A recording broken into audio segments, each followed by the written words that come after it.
어, 제목을 Impact Structures and Catastrophes 해서 주로 이제 남아프리카 공화국, 남아공의 브래드포트 돔이라고 하는 데를 제가 다녀왔습니다. 그래서 그 내용을 중심으로 말씀을 좀 드리려고 생각을 합니다. 운석이 혹은 소행성이 지구에 충돌했다는 얘기는 뭐 여러분들이 다 잘 알고 계시는 내용인데 우리의 인생의 길이에 비해서는 자주 일어나지 않습니다. 우리 인생이 원체 짧으니까.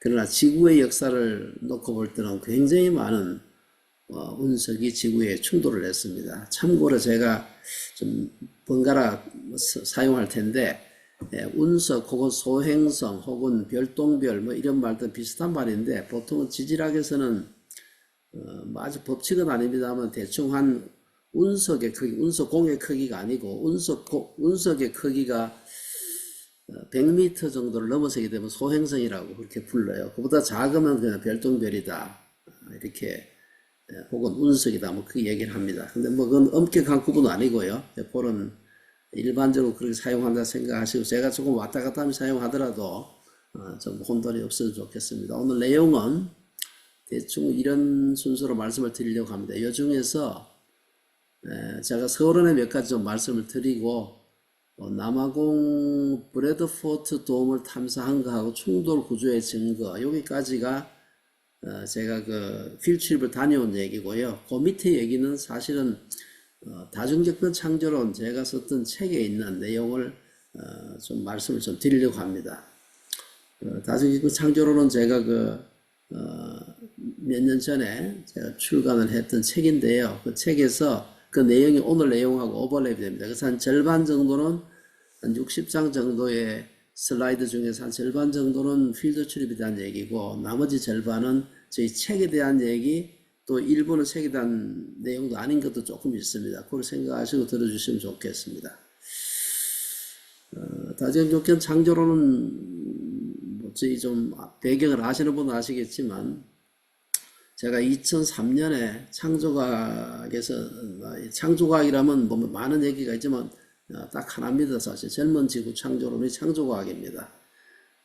노아 홍수론도 있지만 노아 홍수론은 젊은 지구 창조론하고 손바닥 앞뒤면 것 같기 때문에 사실 같은 얘기예요.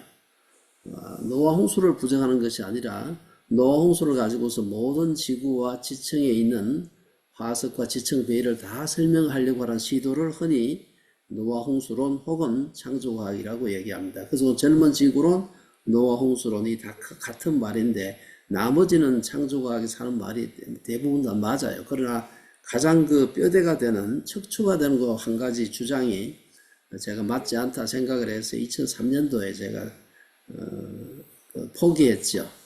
그러고 난 뒤에 이거 제가 그동안 잘못 가르친 것도 많고 해서 시리즈로 제대로 된 책을 써야 되겠다 생각을 하고 2003년도부터 시작을 해서 2022년까지 썼는데 실제로 첫 번째 책은 2011년도에 썼던 오늘 말씀드릴 다중격변 창조론 요 책이 1권입니다. 총 7권인데 요 책이 1권이고요. 요 책이 오늘 내용과 아주 제일 많은 관련이 있습니다. 이렇게 생각해요. 지금 이 책들은 시중에서 구할 수가 있습니다. 오늘 말씀드린 내용은 여러분들이 일부러 이렇게 좋은 사진을 찍기는 어렵습니다만은 돌멩이를 갖다가 약간 큰 것들을 물에다가 조용한 물에 막 흘러가는 물은 안 되고 던지게 되면 연못 같은데 주변으로 이래 물결이 퍼져 나가기 전에 한 가운데가 벌써 튀어오르는 그런 현상이 나는데 이것이 소행성이 지구에 굉장히 빠른 속도로 충돌할 때 마치 지구 표면이 수면과 같아 가지고 처음에 부딪혔을 때는 쑥 들어가는 것 같지만 잠시 후에 주변으로 파동이 퍼져나가면서 가운데가 불룩해져요. 가운데 불룩해지는 이것이 오늘 말씀드릴 브래드포트 도움이라는 게 이렇게 돼 있는 그런 도움처럼 돼 있는 그런 모양을 가진다 그래서 그 지형 이름을 브래드포트 도움이라 그러는데 이 물방울을 가지고서 물을 가지고 설명하는 게 제일 좋을 것 같습니다. 우리 지구상에는 지금도 별똥별이 지구의 대기권 내로 들어오면서 타는 것은 지금도 계속 일어나고 있습니다. 오늘 하루 저녁에도 수백 개씩 일어나니까요. 근데 그것이 이제 상당히 운석이나 하고 소행성의 사이즈가 커가지고 지구 대기권에 진입하면서 그것이 다 타지 않고 땅에 떨어지게 되면 이제 그때는 이제 소위 운석구가, 분화구가 생기는 거죠. 요건 지금 분화구 사진은 아니고요. 별똥별이 지구에 좀 큰 별똥별이 지구 대기권으로 들어오는 것이 얼마나 자주 일어나는가 하는 것을 보여드리는 겁니다. 보시는 것처럼 사실은 별똥별이 지구 대기권에 진입하는 것은 뭐 대륙에 관계없이 육지 바다에 관계없이 전 세계적으로 늘 일어나는 일인데 그 중에 극히 소수가 이제 지표면에 떨어져 가지고 흔히 말하는 박물관에 가면 운석이라고 여러분들 아마 전시해 놓은 걸 보셨을 겁니다. 그리고 그 중에 극히 드물게는 아주 큰 것들이 떨어지는 경우가 있습니다. 한 세기 한두 번 정도. 그 다음에 몇백만 년에 한 번 정도는 그야말로 큰 멸종을 가져올 수 있는 대규모 소행성 충돌이 일어납니다. 그래서 이것이 늘 일어나는 것인데 확률적으로 큰 게 지구의 표면에 떨어져 가지고 엄청난 피해와 멸종을 가져오는 일은 굉장히 드물다. 그렇게 생각하시면 될 것 같아요. 예, 브래드포트는 여러분들이 남부 아프리카 대륙은 여기에 있습니다. 뭐 여러분 익숙한 그런 대륙의 모양이죠. 그 중에 사실 제가 있는 데는 여기가 제가 있는 에스와티니라는 나라입니다. 요 전체 하얀색으로 되어 있는 전체가 남아프리카 공화국이고 그 내에 남아프리카 공화국 내에 육지로 둘러싸인 또 하나의 나라가 있죠. 레소토라고 하는 나라가 있습니다. 얼마 전에 트럼프한테 대통령 맞았던 관세 맞았던 그 나라입니다. 왜냐하면 여기는 수출밖에 안 하고 수입하는 게 없으니까 모조리 그냥 관세를 맞았죠. 제가 간 데는 지금 제가 사는 데는 여기고요. 여기에서 에스와티니에서 자동차로 고속도로 한 5시간 정도 달려가지고 갔던 데가 브래드포트 돔이라고 하는 데입니다. 그래서 여기에 대해서 제가 좀 더 말씀을 여기 중심으로 해서 말씀을 드리도록 하겠습니다.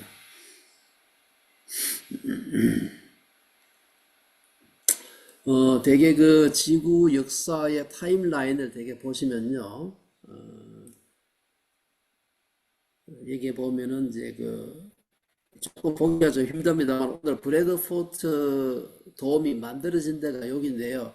대개 한 20억 년 조금 더 됐습니다. 그러니까 우리가 이제 지질학 주상도에서 얘기할 때는 시생대 혹은 원생대 여기에 해당하는 시기입니다. 이 시기에 전후해서 전에는 우리 지구에 이제 다세포 생명체가 하나님께서 창조하신 시기는 대개 이제 고생대 초기라고 보죠. 캄브리아기라는 데입니다. 거기서 근데 그보다 훨씬 전이죠. 지금 한 20억 년 이상 되니까 그때 떨어진 그러한 것이고요. 아주 오래됐기 때문에 대부분의 소위 돔과 같은 혹은 원폭 파인 그런 흔적들은 지금은 남아있지는 않습니다. 다만 그때 떨어지고 난 뒤에 만들어졌던 여러 가지 증거들을 가지고서 말씀을 드리는 겁니다. 현재 제가 있는 데가 해발 1350m인데요. 해발 1350m가 여기만 그런 것이 아니고 제 주변에 한 100만 제곱킬로미터 정도 남아공 또 상당 부분 포함해서 제가 살고 있는 지금 에스와티니 전체를 포함해서 그 다음에 북쪽으로 가게 되면은 짐바브웨까지 일부 포함을 합니다. 그걸 갖다가 우리 흔히 카프발 크레이터, 카프발 지괴라고 해요. 지괴 땅 덩어리라는 얘기죠. 그 전체가 사실은 어마어마하게 이게 솟구쳐 올라온 거예요. 그래서 요하네스버그 같은 거 굉장히 높습니다. 해발이 아마 한 1600 정도 될 겁니다.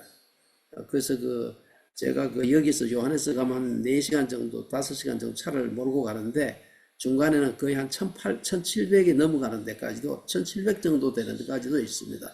굉장히 고지인데 이것이 우리 한국 남한 면적의 한 10배 정도 되는, 12배 정도 되는 큰 지게가 올라오는 거예요. 이런 어마어마한 지각의 융기 현상이 일어나는데 이것도 오늘 말씀드릴 브래드포트 충격하고 이것이 관련되어 있습니다. 그래서 큰 변화죠.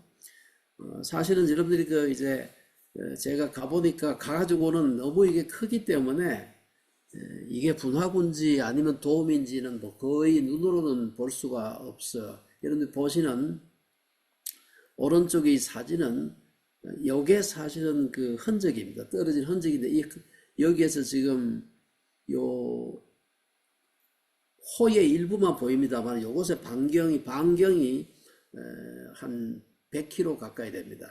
그래가지고 자동차를 몰고 가서는 이게 분화구인지 전혀 알 수가 없어요. 실제로 아마 이것이 떨어졌을 당시에는 요 추측입니다만은 직경이 아마 170km에서 한 300km 정도 되지 않았을까 지금 그렇게 추정을 하고 있고요. 그건 단순한 추정만 하는 것이 아니고 여러 가지 증거가 있습니다. 단지 눈으로 볼 때 둥그런 우물처럼 보이지 않는다는 겁니다. 그리고 그렇기 때문에 이것이 그냥 요 사진을 찍을 수 있는 유일한 방법은 비행기로도 불가능해요. 요걸 찍을 수 있으려면 반드시 이거는 인공위성으로만 찍어야 됩니다. 적어도 해발이 아니고 참 지표면에서 한 300km, 400km, 허블 같은 게 한 500km 조금 넘지요. 그 정도 올라가야 이게 둥그렇게 저기가 뭔가 떨어진 자국이구나 하는 걸 알지. 그렇지 않고는 알 수가 없습니다. 그래서 여러분들이 제가 찍은 사진이나 뭐 이런 걸 봐가지고는 모릅니다. 그래서 사실 이것이 소행성 충돌 구조라는 것을 알게 된 것도 얼마 되지 않아요. 왜냐하면은 이게 올라가가지고 그 인공위성 올려가지고 여기가 좀 그럴 가능성이 있다 싶어가지고 사진을 찍고 그걸 분석하고 해가지고 한 것이 사실은 얼마 되지 않습니다. 그래서 이 충돌공이 만들어진 건 오래됐지만 이것이 충돌공이라는 것이 확정된 것은 굉장히 최근의 일이다. 이래 보시면 될 것 같아요. 대략적인 연대를 보면요. 그 연대 언제쯤 됐겠나. 제가 요 100에서 120km 하는 건 좀 그 도움 형태로 보이는 그 크기를 지금 말씀하는 겁니다. 추정하기로 아까 말씀드린 한 170에서 한 300km 정도 되신다고 보면 되고요. 대개 그 연대가 아까 말씀드린 대로 그 고생대보다도 훨씬 소위 말해서 선캄브리아기죠. 그때 연대 측정을 해보면 20억 2300만 약 한 20억 년 조금 더 넘는 그런 기간이고, 이건 이제 측정한 사람마다 조금 다른데 크게 다르지 않습니다. 어떤 사람은 20억 1900만 년, 어떤 사람은 뭐 20억 2300만 년. 그리고 뒤에 여러분들이 보시면 조금 우리 이공계 공부하신 분들은 오차의 한계라는 걸 아마 들었을 겁니다. 오차의 한계가 플러스 마이너스 뭐 몇백만 년 정도죠.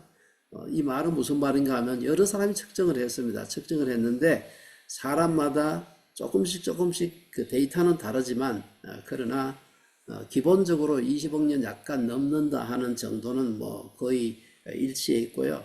그리고 오차의 한계가 몇백만 년 되지만 사실 이것이 20억 년이나 된 연대를 생각하면 오차가 아주 적은 겁니다.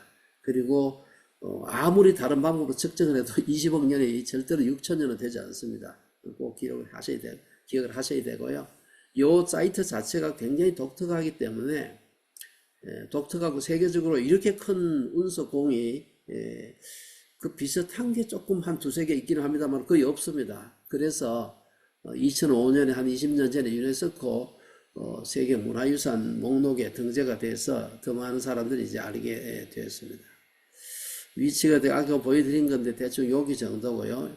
지금 여기에서 처음에 아마 그 운석이 떨어졌을 때 물결이 처음 이제 물에 마치 돌이 펑 떨어져 가지고 물결이 퍼져 나가는데 그 물결 퍼져 나가는 것 바깥에 그걸 갖다가 언덕이죠. 그거는 현재의 그 요하네스버그에서의 브래드포트까지는 꽤 멉니다. 한 100km 가까이 되는 100km 좀 넘는가 그런데 거기까지도 이 소위 물결이 첫 번째 아마 그 물결이 거기까지 갔으리라고 봐요. 요것은 이제 실제로 그 지역을 다시 사진을 찍은 걸 가지고서 했는데 조금 사진이 좋지는 않습니다만은 도움 코어가 도움 한가운데 제일 그 소행성이 떨어졌을 때 소행성 크기는 한 10에서 20km 정도 되었다고 지금 생각을 하는데요. 제가 갔던 데는 요 한가운데 도움 코어에서 페리스라고 하는 도시가 있습니다. 한 시 정도 되는 것 같아요. 한 몇만 정도, 한 5만, 제가 그냥 가서 봤을 때는 인구가 그 정도 되고요. 그 다음에 그 브래드포트라는 동네가 있습니다. 그 동네 이름을 따가지고 이제 이걸 브래드포트 도움이라고 이름을 붙였는데, 거기는 뭐 집이 거의 잘 보이진 않습니다. 몇 집 되질 않아요. 모르겠어요. 한 100집이나 되려나? 없습니다. 어쨌든 그 동네 이름을 따가지고 브래드포트 도움이라고 지었습니다. 그 다음에 요 칼라라고 하는 COLLAR, 요 칼라 요것이 첫 번째 떨어지면서 주변에 이제 언덕이 팍 만들어지잖아요. 그 언덕, 그 주변에 일종의 그 언덕이죠. 둥근 언덕. 떨어지고 난 뒤에 만들어진 언덕. 그리고 주변에 동그라미가 쭉 쳐져 있는데 여기는 물결이 퍼져나간 물결이고요. 요하네스버그가 제일 바깥쪽에 있습니다. 아우틀링은 바깥쪽에 있고. 그러니까 사실은 어마어마하게 큰 것이고 여러분들이 차를 몰고 가도 지상에 붙어가지고는 혹은 비행기를 타도 전혀 보이질 않습니다. 아까 말씀드린 대로 인공위성도 저궤도 뭐 한 200km, 100 몇십 킬로의 저궤도 군사위성 같은 거 저궤도로 돌잖아요. 그런 군사위성 가지고는 사실 찾기가 어렵습니다. 그래서 그 상당히 높이 한 300km, 400km, 500km 고고도 위성 같으면 이제 더 잘 보이겠지만 머니까 아무튼 사진이 좀 희미하겠죠. 제가 봤을 때는 허블 망원경 정도가 제일 잘 찍을 수 있는 높이가 아닌가 그런 생각이 됩니다. 현재 눈에 보이는 그 산 같은 것은 대략 한 70km 정도 반경으로 있는데 70km도 자동차 타고 가지고 이게 운석공인지 알 수가 없습니다. 예. 그런 생각이 그러니까 조금 더 자세히 보게 되면은 처음에 떨어졌던 조금 전에 보여드린 사진이 이 부분 사진입니다. 이것도 인공위성으로 높은 데서 찍은 건데요. 그리고 여기 한가운데 임팩트가 충돌했던 한가운데 여기고 페리스라는 도시 제가 갔던 요 두 군데 도시는 저 중간에 그 돔 안에 들어있는 도시고 실제로 돔 안에 도시만 있을 뿐 아니라 굉장히 넓은 농지가 있습니다. 많은 사람들이 바깥으로 농사를 짓고 있고요. 제가 조금 이따 소개드릴 지질학 교수 그램 에디슨 교수는 페리스 시 바깥에 바알 강이라는 강이 흘러가는데 강가에 자기 집을 놔두고서 필출 같은 것을 인도하기도 하고 그렇습니다. 요하네스버그가 여기 있고요. 이 나머지는 다 지명입니다. 그리고 여기서 한 4, 50km 떨어진 데가 여러분들이 아마 특별히 개혁주의 신학교에 계신 분들은 포첵스트롬이라고 남아공의 도시를 알 겁니다. 꽤 큰 도시고 백인 도시입니다. 한 50km 정도 여기서부터 떨어져 있는데 거기에 유명한 포첵스트롬 신학교 지금은 노스웨스트 신학교라고 이름을 바꿨습니다만은 포첵스트롬 출신의 한국의 우리 신학자들, 목사님들도 많습니다. 그래서 아마 익숙할 텐데 사실 그래서 여기가 어디냐 물으면은 그냥 얘기해가지고는 페리스는 아무도 모르니까 포첵스트롬에서 가깝다. 그렇게 보시면 될 것 같아요. 요하네스버그는 조금 멉니다. 이건 조금 어려워서 제가 말씀을 자세히 드리지 않겠습니다만은 그 당시에 떨어지고 난 뒤에 소행성이 충돌하고 난 뒤에 지각이 어떻게 변했는가 하는 걸 보여주는 것인데요. 지질학자들이 관심이 많은 거기 때문에 충돌 구조가 그러면 그걸 어떻게 해서 그게 거대한 소행성 사실 직경이 한 10에서 20km 정도 되고 그것이 초속입니다. 시속이 아니고요. 초속 15km에서 한 작은 것들은 60km까지 갑니다. 이거는 너무 크기 때문에 60km까지는 가지 않은 것 같고요. 초속 한 15km에서 한 20km, 25km 속도로 지구에 충돌했으리라고 봐요. 그 정도 이제 충돌을 하고 난 뒤에 그러면 별똥별은 어디 갔느냐, 소행성 어디 갔느냐, 그것은 보이지 않습니다. 왜냐하면은 그렇게 빠른 속도로 지표면에 충돌하게 되면 대략 지구 땅 속으로 한 10km에서 한 20km 사이까지 밑으로 들어가요.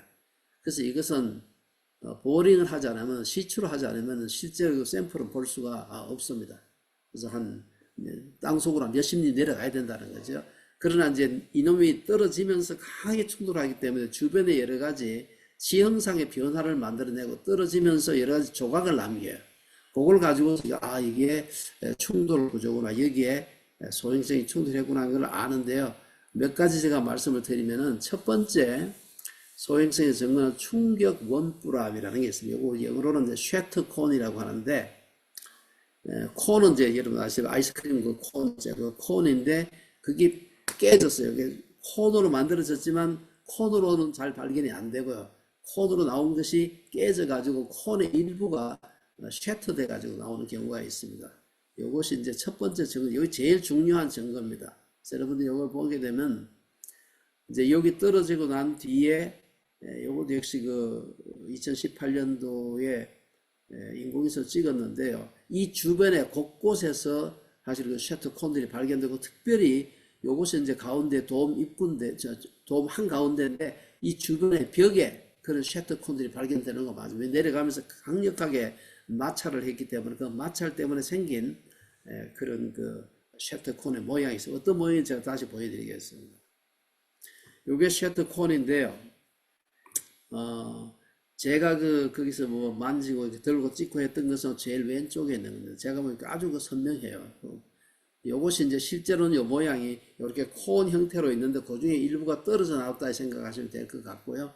그 옆에 있는 건 다른 사람이 찍은 건데 제가 그냥 가져와서 보여드리는 겁니다.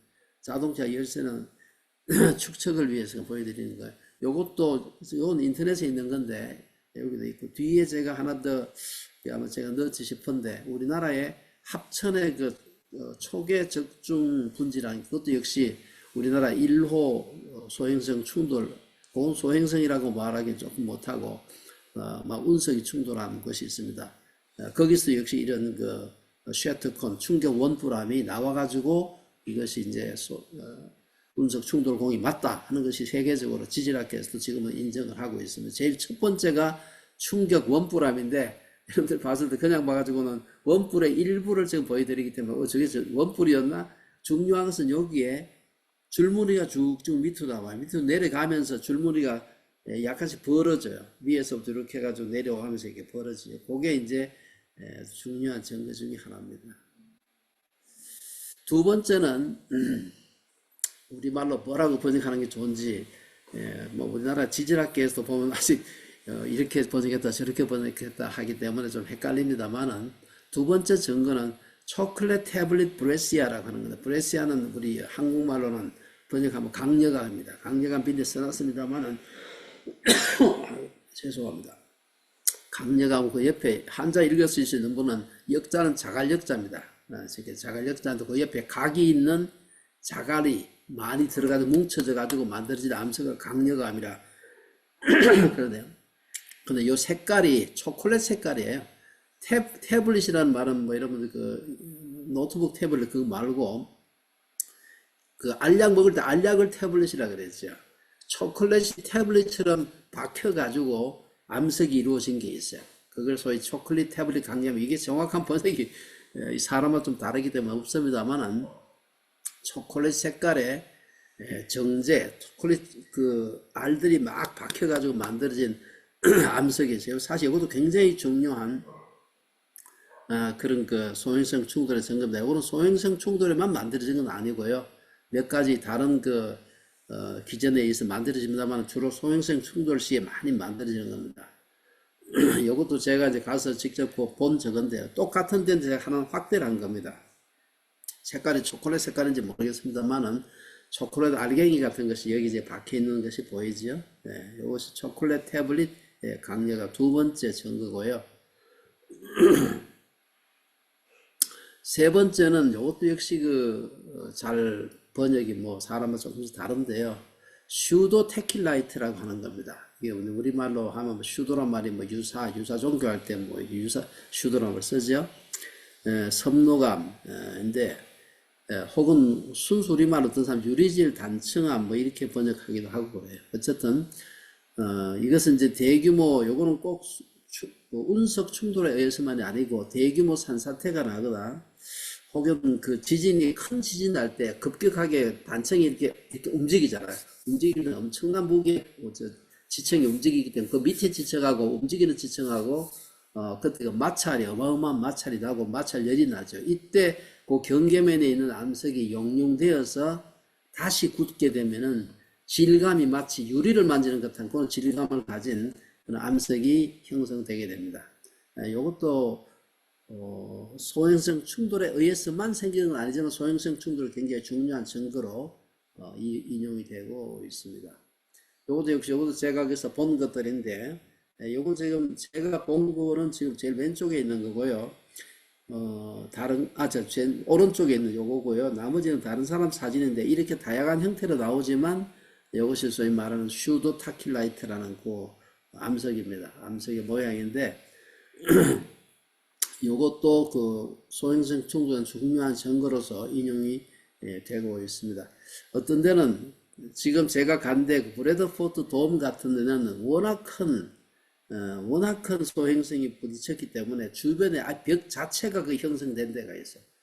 제가 보여드리는 레이어코프 채석장인데요. 이건 아주 옆에 가서 볼 수가 있기 때문에 필드 출입할 때 사람들 데리고 다니면서 제가 찾아갔던 그레임 에디슨 교수 같은 사람이 실제로 필드 출입을 하는 데입니다. 이것도 지금 거기에 있고 일종의 채석장이죠. 여기는. 요 세 개를 모아놓은 데가 요겁니다. 요건 이제 우리 제가 찾아갔던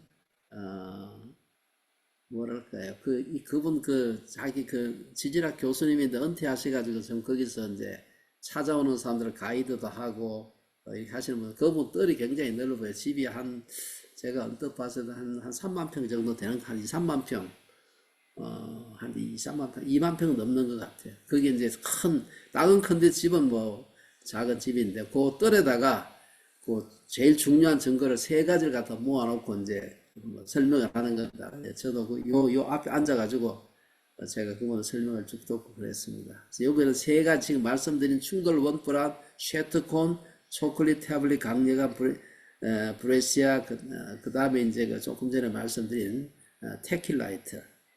테킬라이트는 제가 방금 말씀드렸죠. 그 다음에 제가 거기는 없는데 이제 또 하나 소행성 충돌의 중요한 증거는 석영입니다. 여러분 석영이라고 콜즈라고 아시죠? 이게 굉장히 단단한 것. 우리 흔히 말하는 차돌이죠. 차돌이 석영인데 이 석영은 원체 단단하기 때문에 그야말로 다이아몬드만큼은 안 돼도 다이아몬드 가까이 단단합니다. 그래서 이것은 어지간한 압력이나 열 가지고는 이게 변형이 안 돼요. 근데 이제 거대한 소행성 충돌이나 혹은 요게 형성되는 또 하나가 지하 핵폭발 실험할 때 이게 만들어져요. 지하 깊은 데다가 넣어놓고 이제 바깥에서 핵폭탄, 요새 지금은 그런 실험을 잘 안 합니다만은 하게 되면 그 밑에 어마어마한 압력과 열이 생기거든요. 그때 형성돼요. 요게 그 정도 압력과 열이 되면은 콜즈가 눌려가지고요. 콜즈가 눌려가지고 독특한 그 안에 그 구조가 만들어집니다. 흔히 말하는 소위 플래나 디포메이션 피처, PDF라고 하는 그런 패턴이 만들어지는, 이거는 그 두 가지에 의해서만 만들어지지 다른 방법으로 만들어지지 않습니다. 거대한 소행성이 충돌했거나 그 순간 충돌하는 그 정면에 있었던 암석들이 이렇게 석영이 변하고요. 그 다음에 지하 핵폭발, 핵실험할 때 그때 생기는 겁니다. 그래서 이게 나오게 되면 거의 확실하게 이거는 뭐 지하 핵폭발 했는지 안 했는지 우리가 알 수가 있기 때문에, 그렇지 않은 데서 이제 이런 게 발견되게 되면 여기에 소행성이 충돌했겠구나 라고 이제 우리가 알 수가 있는 겁니다. 요거는 제가 보질 못해, 거기서는 찾지 못했습니다만 이도 중요한 증거 중에 하나입니다. 제가 갔던 그 집 뜰입니다. 뜰이고 이분이 그램 교수죠. 사실 이런 학문적인 것은 원주민은 거의 없습니다. 원주민이랑 아프리카의 흑인들은 거의 없고요. 다 백인들이 합니다. 대학 가서도 보면 연구 이렇게 정말 조금 하는 분들은 대부분 백인들이 많습니다. 그래서 제가 밑에는 보이나 모르겠어요. 제가 사진이 시원찮아가지고 다시 했는데 요 밑에 사이에 여기 아까 제가 보여드린 세 가지 증거를 요 나무 밑에 모아놓고 이렇게 보여주고 그래요. 이분은 그때는 제가 시간이 없었기 때문에 따로 필드 출입을 멀리까지 가지 않고 그분이 요로 해서 따라가라고 하는 지시만 받고 저희가 자동차를 가지고 갔습니다. 이분이 흔히 이건 제 팀은 아니고 저는 뭐 제하고 저희 기사하고 둘이만 갔습니다. 갔기 때문에 딴 사람들 이렇게 길가 가면서 이렇게 여러 가지 지층들을 설명하고 이것이 충돌의 증거다 하는 그런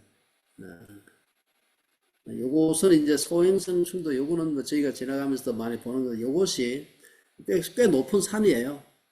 산인데 이것이 이제 워낙 큰 게 한 10km, 20km 되는 것이 초속 한 15에서 20km, 30km 수도가 부딪히게 되면 물결 퍼지는 주변으로 산이 만들어지는데요.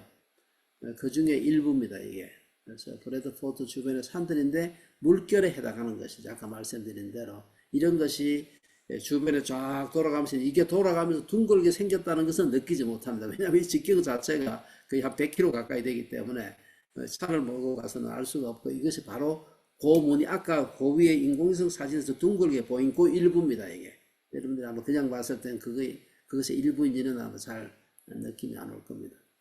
요것을 이제 조금 지질학적으로 이제 그 지형 자체를 완전한 구가 아니고요. 구의 한 3분의 1 정도가 남아 있습니다. 산 모양으로. 그걸 가지고서 이제 여기 보면 아까 제가 말씀드린 그 중심 되는 도시가 페리스라는 도시가 있고요. 브래드포트라고 하는 도시가 있죠. 이 도시라고 할 수 없고 동네죠, 그냥. 요것이 거의 한 중앙에 있고 제일 그 가운데 떨어진 한 그 임팩트의 중심은 제가 지금 보여드리는 요 커스 요 주변입니다. 그래서 그 주변에 요 내에 있는 이제 두 도시가 페리스하고 브래드포트다 이렇게 생각하시면 될 것 같고요. 뭐 조금 더 이제 아까 말씀드린 브래드포트가 여기 있고 사람들이 여기 보면 요게 그 점선으로 되어 있는 요게 있죠. 요게 강입니다. 요 강가에 이제 아까 그램 교수의 집이 있고요. 거기서 강가에 있기 때문에 돌 던져가지고 아까 실험해서 보여주기가 참 쉬워요. 왜냐하면 자기가 바로 앞에 한 10m 가면 강가이기 때문에 돌을 많이 주워 놨어요. 큼직한 주먹보다 좀 더 큰 주워 놨고 사람들 오면 설명할 때 던져가지고 그걸 보고서 이렇게 물결이 이렇게 생기면서 이렇게 생긴다 이렇게 하고 있습니다. 이건 뭐 여러분들이 되게 일종의 지질도인데요. 이건 참고만 하시기 바랍니다. 요게 그 밑에 뭐 센트럴 업리프트 하는 여기 있죠. 여기가 떨어진대요. 자, 요걸 중심으로 해가지고 이제 약간 낮게 이렇게 해가지고 이제 나중에 가게 되면 아주 먼 데까지는 전혀 다른 지형인데 그 전까지 원체 강력하게 그 소행성이 떨어졌기 때문에 단층들이 생깁니다. 그래서 테라스라고 한 쓴 부분인데요. 이것은 지질학자들이 전체 밑에까지도 여러 가지 많은 연구를 많이 해서 그림을 그려놓고 있습니다. 임팩트 할 때 녹음 이 크기만도 사실 몇십 킬로가 돼요. 여기 보시게 되면은 임팩트 멜트라는 게 있죠. 이 부분. 지금 제가 조금 더 알았던 페리스라는 도시나 브래드포트라는 그 동네는 요 빨간색으로 표시된 센트럴 리프트 내에 있습니다. 자, 그 다음에 이제 우리가 지질 주상도에 대한 얘기를 조금 해볼 필요가 있는데요. 지금 말씀드린 이거는 20억 년 전이기 때문에 우리 지구상에 하나님께서 우리 사람은 창조하지 않았을 때입니다. 그렇기 때문에 그때는 뭐 동물이 죽고 이런 건 없었어요. 다만 이제 단세포 생명체 이런 것들이 죽었겠죠. 지구의 역사를 쭉 나타낸 칼럼 형태로 이렇게 만들어 놓은 걸 우리 흔히 지질 주상도라고 얘기해요. 지올로지 칼럼이라고 얘기하는데요. 그걸 보게 되면은 지구의 역사는 창조와 멸종의 반복이다 이렇게 볼 수가 있습니다. 이제 그 메인라인 지질학계에서는 지구의 역사는 대개 한 46억 년 혹은 45억 7,500만 년 뭐 플러스 마이너스 2200만 년 이렇게 얘기하고 창조과학자들은 지구는 6000년 플러스 마이너스다. 그리고 지구 역사에서 일반 그 주류 지질학계에서는 수많은 그런 격변들이라고 격변이라는 말은 지질학적인 용어고요. 격변을 생물학적 용어로 할 때는 멸종입니다. 격변이 일어나면 반드시 멸종이 일어나기 때문에 생물학적으로는 멸종, extinction. 그다음에 지질학에서 사용하는 용어를 빌면은 격변. 이렇게 이 격변과 멸종의 이 반복 여러 차례가 수없이 반복이 됐다 보니 창조과학에서는 지구 역사에서 격변이라고 하는 것은 지금부터 한 4400년 BC 한 2348년 전에 한 10개월 반 동안에 거대한 전 지구적인 홍수 한 차례에 의해서 우리 흔히 말하는 고생대부터 시작해서 신생대 제4기까지 다 만들어졌다 이렇게 보는 입장이 창조과학의 그 입장입니다. 그래서 우리가 현대 지질학계에서는 동일 과정설에 근거해서 지구의 연대는 46억 년이다. 이 46억 년은 방사능 연대 측정이 가장 중요한 연대 측정법인데 그 중에서 이제 초기의 몇 억 년은 단세포 생명체도 하나님 창조하지 않았다. 그러나 35억에서 38억 년 사이 사람 아주 오래 잡는 사람은 38억 년 전, 좀 최근으로 잡는 사람은 35억 년 전에 첫 단세포 생명체 지구에 출현을 했고 창조되었다.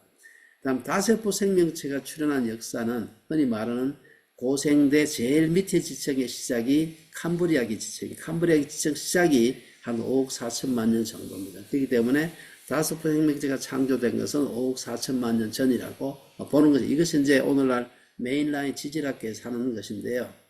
저는 사실은 이 메인라인 지질학계, 그 주류 지질학계에도 이 동일 과정설이 잘 맞지 않아요. 동일 과정설에도 이 따끔씩 일어나는 격변을 인정은 하지만, 그러나 제가 여기서 조금 제안하고 싶은 것은 더 담대한 대담한 가설이 필요하다고 보는 거예요. 뭔가 하면은 동일 과정설을 아예 보지 말고 지구 전체 역사를 격변의 연속으로 보자는 겁니다. 그것이 훨씬 더 지구 역사를 이해하는 데 도움이 되고 더 맞지 않나 하는 겁니다.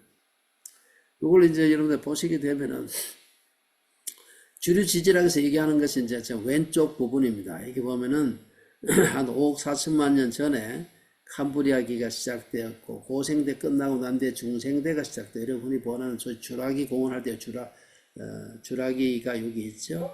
그 다음에 소위 크레테이셔스가 백악기인데, 백악기가 끝나고 신생대가 시작되고요. 신생대는 크게 제3기, 제4기로 나누는데, 터셔리, 쿼터너리. 터셔리는 최근에 와서 지질학계에서도 이거 너무 길어가지고 두 개로 나누어야 된다 해가지고 고제3기, 신제3기로 나누어서 지금 신생대도 기가 3개입니다. 고제3기, 신제3기, 그 다음에 제4기, 이렇게 3개로 나누고, 이게 오늘 지질학에서 얘기하고 있는 것이고요. 조금 전에 우리가 보았던 그런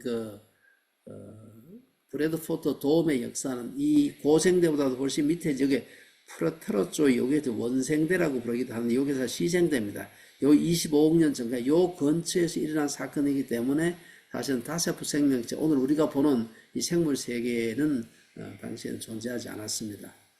요거고, 근데 이제 창조과학에서 얘기하는 거는 여기 보시면은 이 밑에서부터 시작해 가지고 고생대가 끝나는 중생대가 끝나는 이 지점까지, 요게 이제 노아 홍수 전이고, 노아 홍수 전이라는 것은 아담이 이제 성경의 창세기 4장이라는 아담을 BC 4천년 전이라고 대충 보기 때문에 AD 2000년까지 합쳐서 6000년 전입니다.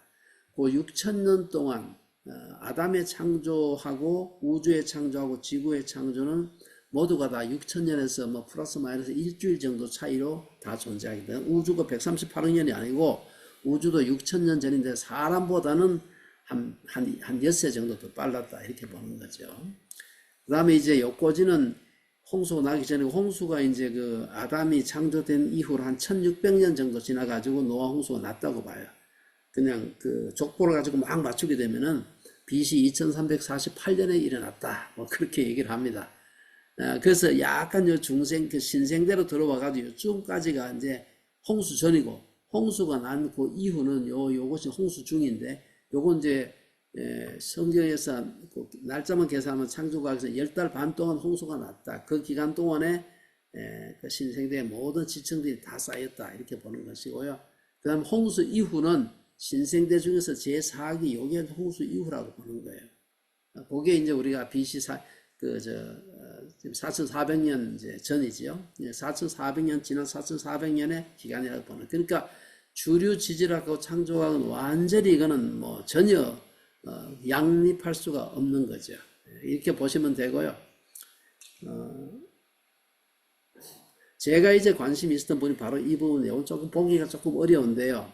제가 관심이 있었던 것은 지구의 역사를, 격변의 역사 한두 번이 아니고 수백 번, 우리가 발견한 소행성 충돌만 200번입니다. 근데 발견하지 못한 게 훨씬 많아요. 또 지워졌기 때문에 지금은 알아보기 어려운 것도 많고, 더 중요한 것은 바다에 떨어진 것은 어쨌든 지구의 아시겠지만 70% 이상이 이제 바다지 않습니까? 바다에 떨어진 거는 찾을 수가 없어요. 그래서 그거 생각하면은 현재 우리가 발견한 것만 200개 정도가 되는데, 제 생각에는 아마 몇천 개가 될 겁니다, 아마.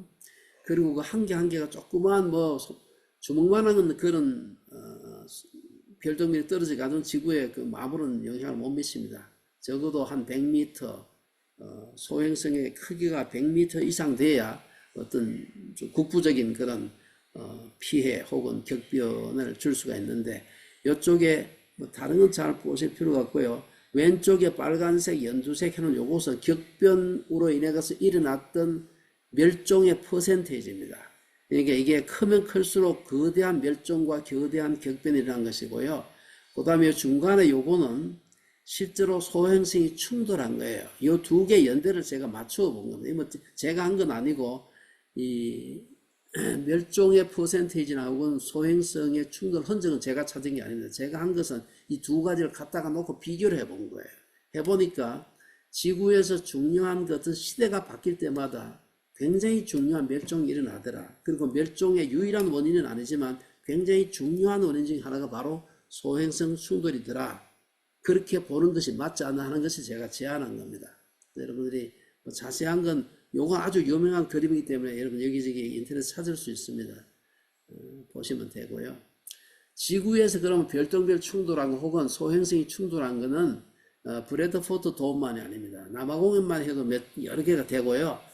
제가 조금 더 자세히 그냥 빨리빨리 넘어가면 보여드리겠습니다. 여기까지가 제가 보여드리는 슬라이드의 절반이에요. 제가 빨리 해서 지나갈 테니까 보시고요. 제일 유명한 것이 바로 여기 멕시코 유카탄 반도입니다. 여러분 아마 멕시코 이거 치치리제 같은 관광지에 혹은 그게 다녀오신 분들이 있을 거예요. 그 지방인데 거기 보면 여기 유카탄 반도고 유카탄 반도 끝에 보면은 여기가 이제 멕시코만인데 요 끝에서 반도 바로 그 끝에 살짝 바다로 나가서 여기에 칙슬롭 운석공이라는 게 있어요. 당연히 이것도 그냥 가서는 안 보입니다. 왜냐하면 칙슬롭 운석공도 직경이 한 170km에서 200km 정도 돼요. 그렇기 때문에 그것도 역시 다른 방법으로 찾아야 되지 맨눈으로 저도 가봤는데도 뭐 전혀 그 흔적은 볼 수가 없고 다만 여러 가지 그 운석이 소행성이 충돌한 증거들은 뭐 여기 많이 남아 있습니다. 그래서 칙슬롭 운석공이 있고요. 요게 흔히 말하는 지금부터 6,600만 년 전, 그러니까 중생대가 신생대로 바뀌었다는 말은 바뀌는 그 지점에서 굉장한 그 격변과 멸종이 일어났다는 것이고요. 여러분이 너무 잘 아는 공룡의 멸종이 그 사건을 기점으로 해서 일어났다고 지금 다 보고 있습니다. 6,600만 년 전이 신생대와 중생대가 갈라지는, 소위 신생대를 갖다가 이제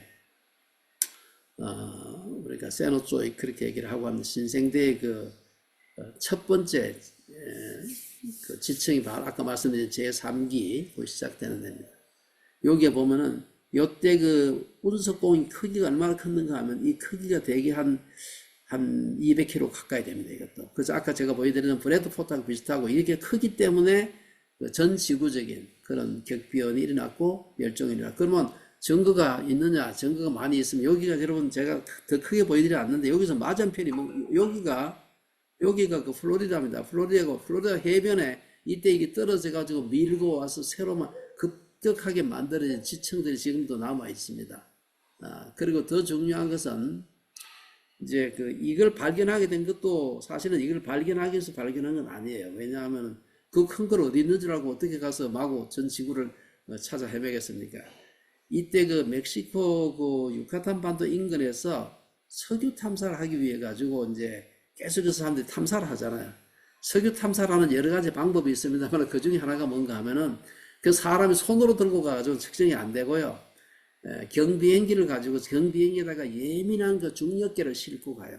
중력이 어떻게 분포되어 있는가. 여러분들이 생각할 때는 중력의 크기가 지구상에 똑같을 것 같지만 땅 속에 뭐가 들어있느냐에 따라가 예를 들어서 땅 속에 그 철광석 같은 게 있는데 중력이 훨씬 강해요. 뭐 훨씬 강하단 말이 우리가 느낄 수 있는 정도로 강하다는 말이 아니고 그 예민한 계기로 측정을 하면 측정이 된다는 말인데 밑에 석유가 있기 때문에 더 가볍겠죠. 중력이 약간 약해져요. 요걸 갖다가 비행기를 타고 가면서 비행기에 중력계를 싣고 왔다 갔다 하면서 요새 구글 지도 그리듯이 이렇게 해가지고 3차원 영상을 만듭니다. 이걸 찾기 위해서 한 게 아니라 석유를 탐사하기 위해서 그리는 과정에서 이상하게 그 중력의 분포가 동심원으로 이렇게 돼 있다는 걸 발견하게 되고 이것이 이걸 찾게 된 아주 중요한 원인이 됩니다. 제가 자세한 설명 여기 약간의 동심원이 보입니까? 여기 유카탄 반도입니다. 까만 선으로 한 게 여기. 이래가 발견되고 이것이 이제 그 사람들이 그렸던 그림입니다. 이건 3차원 컴퓨터 영상으로 그린 것인데요. 그 유명한 여기서 이쪽에서 요게 유카탄 반도 유카탄 반도의 그 끝부분의 절반은 육지에 있고 절반은 바다에 있는데 바다에 있는 것은 이제 조금 더 희미하죠. 요게 직경이 한 200km 정도 되고 요것이 중생들을 끝냈던 그런 요것이 아마 브래드포트 도움과 더불어서 가장 큰 지구상에서 확인된 뭐 또 다른 게 더 큰 게 있을 수 있지만 아직 찾지 못했으니까 그 중에 하나의 그 운석공이 됩니다. 어떻게 알았느냐 아주 간단해요. 그게 처음에는 그것도 역시 논쟁이 많았습니다. 이 처음으로 발견된 것은 거기에 소행성 충돌해가지고 중생대가 끝났다는 주장은 1978년도에 버클리 대학의 지질학 교수들이 팀이 돼가지고 제안한 겁니다. 물론 증거를 가지고서 나중에 이제 그걸 실제로 고 운석공이 바로 유카탄 반도에 떨어진 칙술로 분수이다 하는 걸 알게 된 건 제가 1990년대, 94년이 그때쯤인데 그때 중요한 걸 찾은 증거가 뭔가 하면은 요 위에 이름 제일 오른쪽 그림에서 새카만 지층 위에 있는 지층은 신생대 지층이고요. 그 하얀색보다 약간 밑에 있는 지층은 중생대 지층, 그러니까 백악기 지층이에요. 중생 백악기. 그 경계면에 있는 요것이 경계면에 있는 지층이 있는데 이 지층이 별로 두껍지 않아요. 한 10cm, 5cm 밖에 안 돼요. 조금 더 두꺼운 것도 있긴 있는데 얇습니다. 그 속에 이리듐의 함량이 양자가 좀 틀렸는데 함량이 굉장히 높습니다.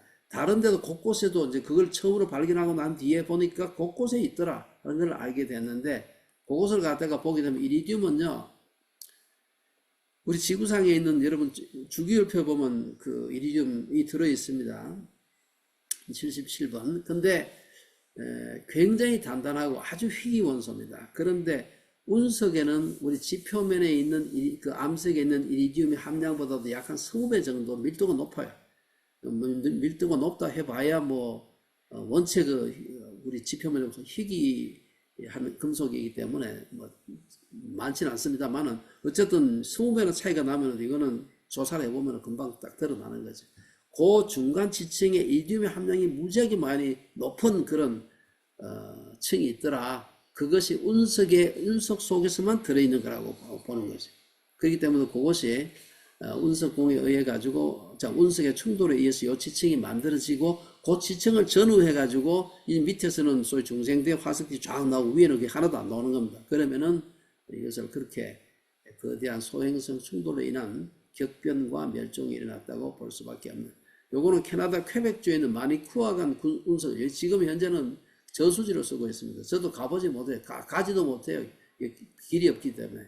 퀘벡주의 마니쿠아간 수원지라 그러기도 하고 우리 지질학에서는 운석공이라 부르는 요쪽에서 이 끝까지도 이것도 100km가 넘습니다. 이게. 그래서 이것도 인공위성을 찍지 않으면 이거 알 수가 없어요. 지금 이렇게 보면 가운데 도움이 보이죠?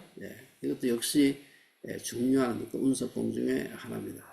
마니쿠아간 운석공도 약 한 2억 년 이상 전에 삼첩기 후기에 만들었다고요. 이건 직경 한 5km 정도 되는 어마어마한 크지. 그리고 소행성 크기의 보통 최소 10배에서 20배 정도 크기의 운석공이 생기는 겁니다. 그래서 약 한 100km 정도의 운석공이 만들어져 있고요. 요거는 혹시 여러분들 가보신 분 계세요? 이거는 애리조나주에 있는 베링거 운석공이라 이건 사람들이 찾아갈 수 있는 저는 여러 차례 다녀왔습니다만은 여기 보면은 요거는 아주 작은 여기서 엊그제가 직경이 한 1220m 정도 되고 요게 크기가 깊이가 여기서 밑에 딱 내려가는데 요게 한 170m 정도 돼요. 깊이가. 처음에는 이제 19세기까지만 해도 이게 처음엔 어떤 사람은 또 화산이 아니었겠나 보기도 하고 여러 가지가 있었습니다만은 지금은 모두가 다 이제 이게 운석의 충돌에 의해서 생긴 것이다. 직경 한 50m 정도 되는 것이 아주 빠른 속도로 와서 충돌하면서 이제 만들어진 것이야. 지금은 다 알려져 있습니다. 여기 보면 박물관도 있고 비지터 센터도 있고 들어오는 진입로도 있는데 하나도 안 보이죠. 하도 이게 이게 작아 보이지만 이것도 그냥은 못 찍습니다. 이것도 드론이라도 날려야 찍을 수 있는 사진입니다.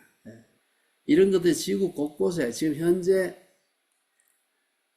알려져 있는 것만 해가지고 제가 저 다중격변 창조론을 쓸 때까지만 해도 그게 2000년대 초반이죠. 그때까지만 해도 178개가 발견되고 있었는데 지금은 제가 최근에 나온 데이터베이스를 보니까 200개 정도, 199개, 200개 여기 왔다 갔다 지금 하고 있어요. 해마다 연구를 해가지고 이제 발견해내는 거죠. 그러면 한꺼번에 다 발견하지. 그렇게 생각할 수는 그렇지 않습니다. 한꺼번에 이게 하나 발견해가지고 이게 컨펌이 되려면은 굉장히 많은 연구를 해야 되고 인력이 들어가야 되고 돈이 문제가 생겨요. 연구비가 있어야 됩니다. 그러니까 연구비를 당연히 받아가지고 가서 하면은 이제 되는데 안 그러면 이제 그 연금이 있을 때까지 기다려야 돼. 요거는 퉁구스가 대폭발, 요거는 그야말로 1908년이니까 지금은 100년 좀 더 되는 것이고, 요거는 시베리아에 있는 크라스노야르스크, 뭐 이런 발음도 없습니다. 여기에 떨어진 별똥별인데, 요 시베리아 산림지대에서 일어난 별똥별 충돌 사건입니다. 충돌이라고 보다도 지표면에서 몇백 미터 높이에서 떨어지면서 원체 뜨거우니까 폭발을 했어요. 그 폭발 때문에 생긴 사건인데, 이것이 여기 폭발 현장이고요. 폭발한 주변에 나무들이 이렇게 한 방향으로 쫙 쓰러졌습니다. 원체 폭발이 엄청난 폭발을 일으켰기 때문에. 근데 다행히 이 지역이 사람이 살지 않는 동네가 돼가지고 사람은 거의 죽지 않았다고 그 얘기를 합니다. 그러나 여러 가지, 다른 여러 가지 많은, 뭐, 1,500마리 술록이 한꺼번에 죽었다든지, 혹은 450km 떨어진 곳을 지나던 열차가 탈선했다든지, 뭐 이런 사건들이 쭉 남아있고요. 지금은 이제 그로부터, 퉁구스가 이런 게, 퉁구스가 대폭발이 1908년이니까, 당시 러시아가, 여러분 아시는 대로 그 당시에 막, 제정 러시아 말기지요. 그래서 내부적으로 굉장히 복잡해가지고, 여러 가지 막, 투쟁도 있고 이래가지고, 금방 사람들을 파송해서 그걸 조사하지 못했어요. 그리고 1921년, 1917년에 볼셰비키 혁명이 성공을 하고, 소위 그 사회주의 과학을, 부흥하겠다 해가지고 이제 소련 과학원도 만들고 이래가지고 레오니드 크리크라는 사람을 단장으로 해서 보내가 정밀 조사하겠는데 이미 그건 13년 지난 뒤가 돼가지고 나무가 막 우고 차고 이래가지고 조사를 제대로 할 수가 없어요. 산 눈으로 보는 게 굉장히 중요하거든요. 그 나무가 다 한 13년 하면 밑에 기본적인 여러 가지 식생들이 다 자라기 때문에 굉장히 조사가 어렵습니다만은 당시에 남아있는 소수의 그 사진을 봤을 때도 퉁구스카에 부딪힌 것이 대충 큰 그런, 아주 큰 건 아니지만 그래도 꽤 몇백 메타 되는 그런 소행성이 아니었겠나. 그 다음에 요거 마지막으로 제가 보여드릴 건 합천인데요. 여러분 한국에도 지금 이게 운석구가 아닐까라고 의심하고 있는 데가 몇 군데 있는데 그 중에 하나가 합천 운석 충돌구. 이거는 컨펌이 된 겁니다. 지질학적 전 세계적으로. 여러분들이 혹시 여기 합천 대충 위치도 아시지요? 합천도 좀 군위가 좀 크지요. 그 합천에 초계면이라는 데하고 적중면이라는 게 있습니다. 저도 가보진 않았어요. 다음에 제가 갈 때 한번 가보고 싶은데, 이 두 개 면이 하나의 분지에 들어있는, 그래서 초계 적중 분지입니다. 이것이 신생대 홍적세지요. 그때 한 200m 정도의 크기의 운석이 충돌해서 생긴 운석이 분지다. 지금 그렇게 이제 한국지질자원연구원 대덕에 있습니다. 거기에서 정식으로 연구비 받아가지고 보링하고 해가 정식 확인한 거예요. 그것도 굉장히 200m가 큰 겁니다. 이것이 초속 15km, 20km, 30km 떨어졌다고 생각하면 여러분들 뭡니까 M16 같은 M1과 소총으로 나가는 총알 속도가 초속 한 1km밖에 안 돼요. 근데 그건 조그만 우리 손가락 한마디만한 그런 총알이 초속 1km로 가도 그 파괴력이 대단하거든요. 근데 200m로 되는 것이 초속 15km, 20km 속도로 부딪히게 되면은 상상할 수 없을 정도의 충격이 생깁니다. 그래서 지금 요것은 한 5만 년 전, 여러 가지 탄소, 방사능 연대 측정으로 한 5만 년 전에 형성되었다. 이래 보고요. 그 위치는 여기입니다. 운석 충돌구인데 이것이 군지역 대야 모양으로 이렇게 되어 있습니다. 혹시 저도 다음에 가보려고 하는데 그 근처에 계시면 가보시고, 이런 공중에서 찍은 사진인데 운석 충돌구입니다. 한 1400 메가톤 정도. 그러니까 여러분이 히로시마 원자탄이 2만 톤이었잖아요. 2만 톤에 한 700배, 히로시마 원자 폭탄에 700배 정도의 위력으로 부딪혔다고 대충 보고 있습니다. 크기는 이 산꼭대기까지가 뭐 동서가 6에서 8km, 남북은 4km 정도 되니까 우리 눈으로 이렇게 봤을 때 이거 역시 비행기에서 찍지 않으면, 이게 인공위성으로 찍지 않으면 찍기 어려운 사진이에요. 별로 크지 않은 분지지만 그렇습니다. 요게 이제 요건 제가 한 게 아니고 지질자원연구원 사람들 가서 연구하면서 요게 아까 보여드렸던 소위 말해서 쉐트 코닙 원뿔형 암석이에요. 요게 이제 가장 이곳이 소행성 충돌 자국이라는 것을 국제적으로 공인된 인정받게 된 제일 중요한 증거입니다. 이것이 쉐트 코닙입니다. 시추를 130m가 내려가서 그 밑에서 찾아낸 거예요. 사실 제가 그냥 말로 해서 그렇지 그거 생각해보면 시추 장비 가져가서 130m 시추하면 돈이 엄청나게 됩니다. 그 누군가 연구비를 대줘야 되는데 연구비 없이는 못하는 거죠. 다른 행성에서도 이 운석이 충돌하는 거, 소행성이 충돌하는 건요, 중력이 있는 데서는 어디다가 일어나는 겁니다. 이제 오늘 제가 이건 저희 책에 건데 보시면은 책에 있는 사진입니다. 제가 갔다 왔다는 얘기는 아니고요. 달 표면 여러분 아시다시피 뭐 곰보죠. 원체만 다른 다행히 그래도 공기가 없어가지고 침식이나 풍화가 일어나지 않아서 옛날 그 모습이 상당히 많이 남아 있어요. 그래서 이런 달 표면도 운석공으로 뒤덮여 있습니다. 예, 수성 아시죠? 수성, 금성, 지구 할 때 수성은 암석형 그런 행성이고, 그리고 수성은 거의 뭡니까 그 대기가 거의 없어요. 있긴 조금 있지만 그 정도 가지고는 풍화나 침식이 일어나지 않아요. 잘 일어나지 않아요. 그래서 수성도 가만히 자세히 들여다보면은 아주 그 굉장히 많은 운석공들이 보이고 있고요. 금성도 운석공이 많은 건 분명한데 문제는 금성은 구름이 항상 끼어있기 때문에 사진을 찍을 수 없어요. 사람이 내려가지고 찍기 전에는 못 찍습니다. 그리고 굉장히 뜨거워가지고 우주선 보내기도 착륙시키기가 쉽지 않습니다. 화성은 보내기가 쉽지요. 그게는 뭐 다만 추울 뿐이기 때문에. 화성은 보게 되면 화성도 곳곳에, 이런 화성은 요새 로브를 많이 보내기 때문에 좋은 사진들이 많습니다. 이런 것이 이게 다른 방법이 아니고 그냥 소행성이나 운석이 큰 운석이 와서 부딪혔다고 밖에는 설명할 수가 없습니다. 굉장히 많고요. 그 다음에 이제 이게 참 유명한 1990년입니까? 91년입니까? 94년이네. 그때 목성에 슈메이커 레비 9 소행성이 충돌한 적이 있습니다. 이거는 지구에서 직접 우리가 눈으로 볼 수는 없었어요. 왜냐하면 목성 반대쪽에서 일어났기 때문에. 그러나 우주선을 가지고서 컵을 망도 찍었습니다. 그걸 가지고서 부딪히는 현장을 마치 생중계를 했습니다. 이러면 아마 요즘 나이가 드신 분들은 기억을 하실 겁니다. 이건 이제 처음으로 발견한 사람이 캐롤린 슈메이커하고 유진 슈메이커 두 부부입니다. 부부하고 그다음에 데이비드 레비라고 하는 사람, 이 세 사람이 발견해가지고 오늘 우리가 슈메이커, 레비, 9, 이 사람들이 9번째 발견한 혜성이에요. 그래서 이름을 붙이고 있습니다. 이때 이제 이것이 큰 그 하나의 그 소행성이 목성 근처를 가게 되면, 목성이 굉장히 큰 행성이니까 그 저게 있잖아요. 강력한 중력이 있는데 이 중력에 의해서 기조력이 생깁니다. 소위 여러분 달의 기조력 때문에 우리가 마치 저게 있잖아요. 조석에 간만에 차이가 생기는 것처럼 그것 때문에 처음에는 한 덩어리로 왔다가 목성 궤도 속에 들어가서 목성의 중력을 받으면서는 쪼개졌어요. 21개인지 뭐 쪼개집니다. 큰 거, 작은 거. 이래가지고 이것이 남바링을 붙여가지고 요래가지고 줄 서가지고 처음에 한 개로 왔지만 한 20개 정도로 쪼개져가지고 부딪히게 됩니다. 이게 한 일주일 간격으로 부딪히게 돼가 이 장관을 우리가 그때 다 보았을 겁니다. 그래서 94년 7월 16일에서 20일 한 일주일 사이에 목성 남반구에 초속 60km로 부딪혔습니다.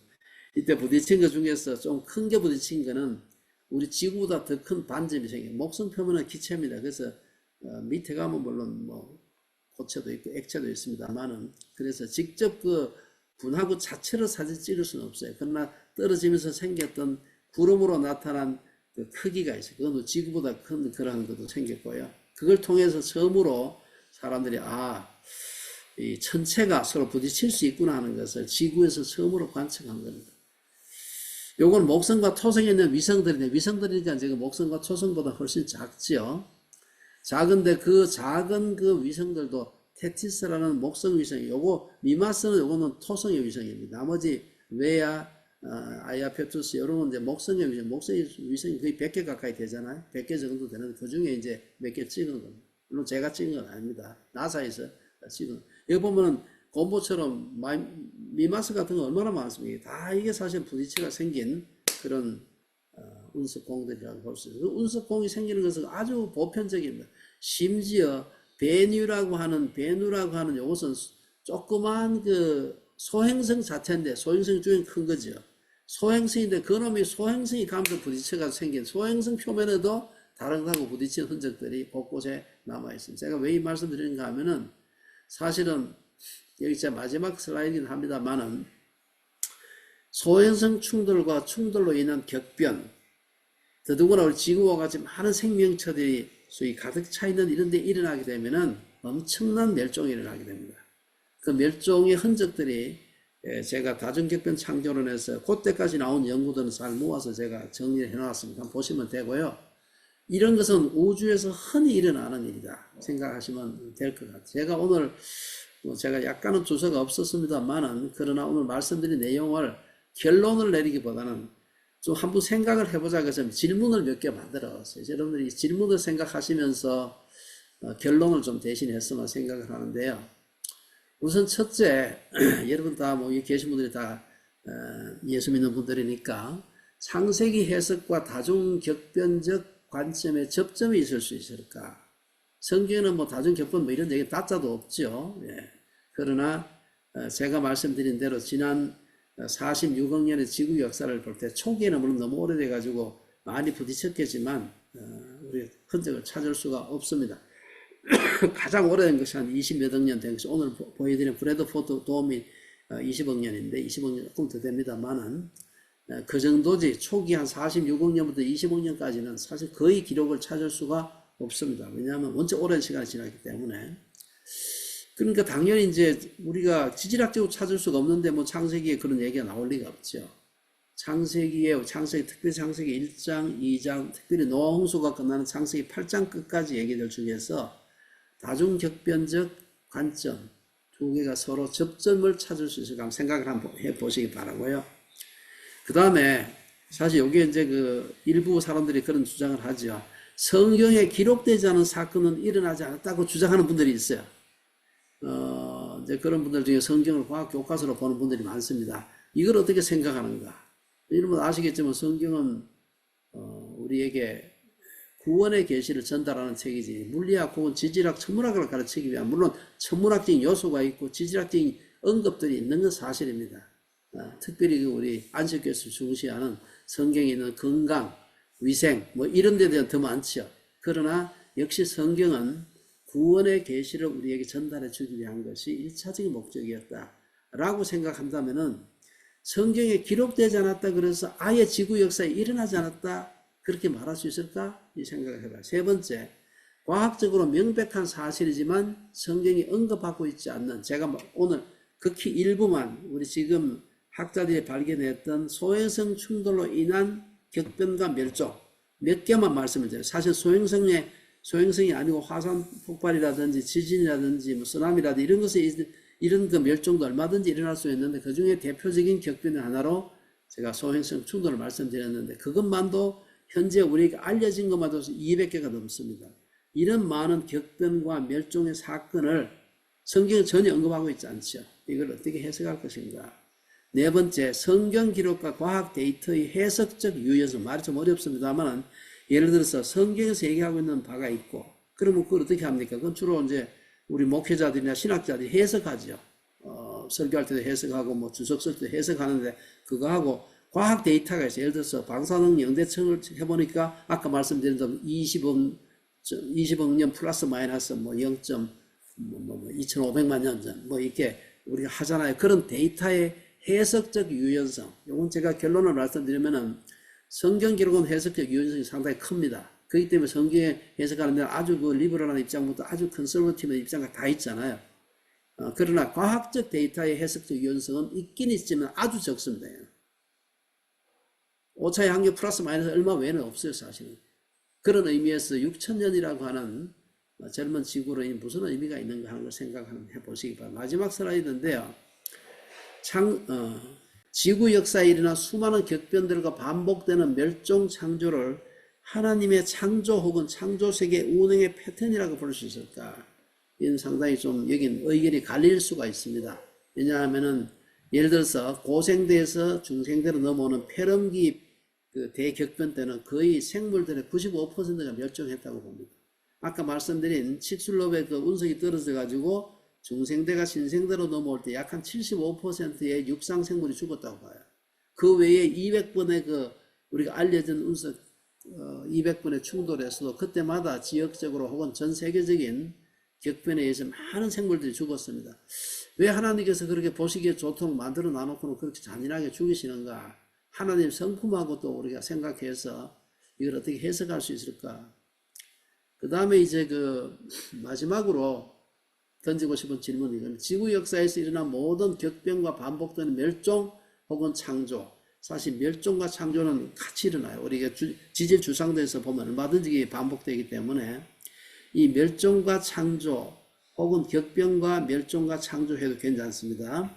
이거를 마지막에 창조, 우리 인간은 제일 마지막에 창조가 되죠. 마지막에 창조된 인간을 위한 준비라고 말할 수 있을까? 아마 난 크리스찬들은 강력하게 반대해요. 너무 인간 중심적인 그런 해석이다 할지 모르지만 오늘 여러분 당장 아시는 것은 여러분 오늘 모든 화석 연료는 다 여러분 과거에 살았던 동물, 식물들의 그 어떤 격변과 멸종에 의해서 생긴 겁니다. 뭐 이건 부인할 수 없는 지금 과학적으로는 뭐 부인할 수 없는 사실인데 너무 인간 중심적인 해석이 아니냐 하고 난 크리스찬들이나 일부 크리스찬들 중에서도 아마 반대를 할 수도 있지만 그렇지 않고 어떻게 우리가 지구상에 일어났던 수많은 격변과 멸종을 설명할 수 있을까? 이 고민을 하지 않을 수가 없어요. 저는 여기에 대해서 뭐 이런저런 약간의 저도 기우는 바가 있긴 하지만 그러나 우리 모든 그리스도인들이 특별히 사이언스를 대할 때 좀 진지하게 생각해 봐야 될 그런 질문들이 아닌가 생각됩니다. 제 얘기는 이걸로 마치겠습니다.